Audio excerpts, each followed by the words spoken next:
Welcome back to Scripps Newsline. I'm Lauren Magarino. We are continuing to follow the biggest story in the country right now. Former President Donald Trump found guilty on all 34 felony counts in his hush money trial. The counts were connected to payments made to adult film star Stormy Daniels during the 2016 election.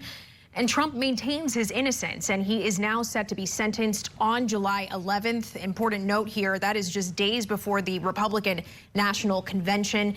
He could face a maximum sentence of 4 years in prison. So who's popped on now? We bring in former federal prosecutor Mitchell Epner joining us from New York. Thank you for being with us. And I want to start by asking, first of all, your reaction to the verdict. So this is absolutely historic. Donald Trump is now, whatever else he becomes for the rest of his life, he is now always going to be known as a convicted felon. He is the first American president or former American president ever to be convicted of a felony. So one of the things that we've been discussing, we have this sentencing date, but also we hear appeal quite a bit. And for the folks who aren't lawyers, who aren't into the legalese of all of that, what exactly does that mean moving forward? How does that process play out here? So the first thing that has to happen is the sentencing has to occur on July 11th. Until the sentencing order is entered, there can be no appeal. After the sentencing order is entered, essentially immediately, Donald Trump will file an appeal. It will go to something called the Appellate Division, which is the Intermediate Appeals Court in New York, and they will set a briefing schedule. In all likelihood, that will take some number of months before we get to an oral argument in front of the 5 judges of the Appellate Division, who will then issue an opinion. If that also turned into an affirmance of the guilty verdicts, then Donald Trump could seek leave to take an appeal to New York's highest court, which is called the Court of Appeals.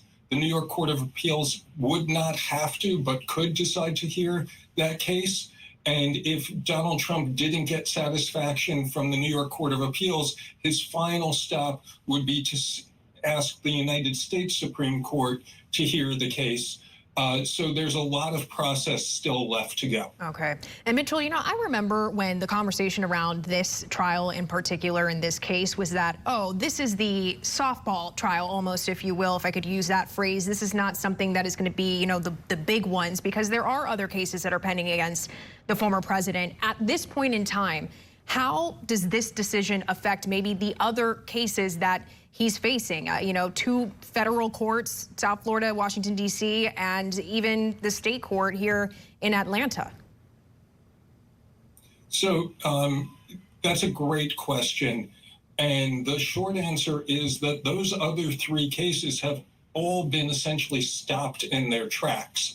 The case in Atlanta is on appeal of the motion to dismiss. The case in Florida has essentially been stopped in its track by Judge Eileen Cannon, and the case in D.C. has been stopped in its tracks because they're awaiting a decision from the United States Supreme Court. So there is very little likelihood that any of those cases would get to trial between now and Election Day. But the New York case will not only get to trial, but we got 34 guilty verdicts, and we will get a sentence before then. But if this goes, follow-up question to that, into, you know, this appeals process that you painted a picture of, does that wrap up before Election Day? I would be very surprised if the complete appeals process wrapped up before Election Day.